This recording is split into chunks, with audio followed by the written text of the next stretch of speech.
अस्थायी जटिल बुद्धि और वास्तविकता की घनिष्ठता।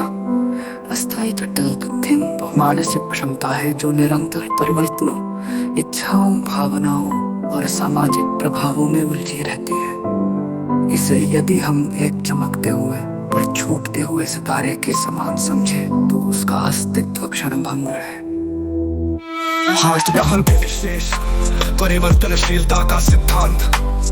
जैसे ब्रह्मांड में हर तारा, ग्रह और किरण क्षणिक है, वैसे ही हमारी मानसिक क्रियाएं भी परिवर्तनशील है।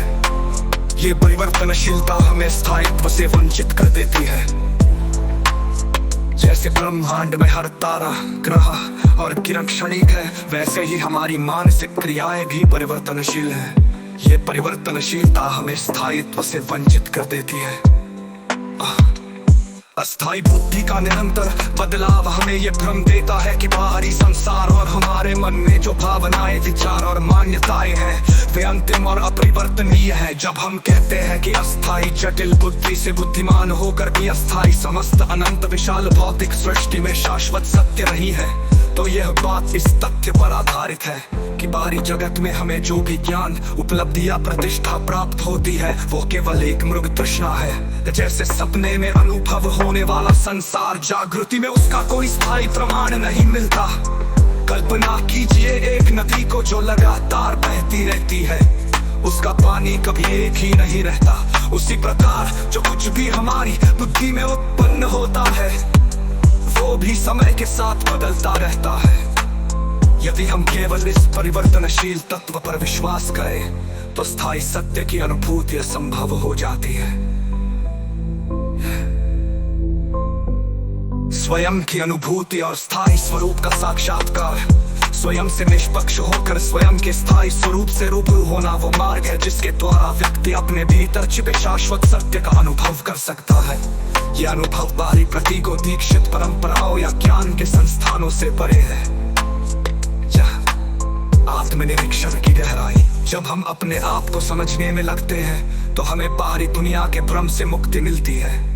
यह आत्मनिरीक्षण हमें बताता है कि हमारा असली अस्तित्व वो है जो समय, परिस्थिति या अनुभवों से मुक्त है। इसे हम एक शांत, अटल और अपरिवर्तनीय आत्मा के रूप में देख सकते हैं। निष्पक्षता का महत्व। स्वयं से निष्पक्ष होना मतलब अपनी कमजोरियों, मानसिक भ्रांतियों और सामाजिक प्रभावों से ऊपर उठकर स्वयं के वास्तविक स्वरूप को जानना। जब व्यक्ति अपने ही मन के विकारों से मुक्त होता है तभी वो अपने स्थायी शाश्वत स्वरूप का अनुभव कर सकता है। एक कलाकार को देखे जो बार बार अपनी पेंटिंग में रंग भरता है, परंतु अंततः वो समझ जाता है कि कला का वास्तविक सार उसके भीतर छुपा हुआ है, न कि बाहर के रंगों में। उसी प्रकार व्यक्ति को अपने बाहरी अनुभवों के परे जाकर अपने आंतरिक सत्य की खोज करनी चाहिए। गुरु शिष्य परंपरा और मानसिक बंधनों का विश्लेषण।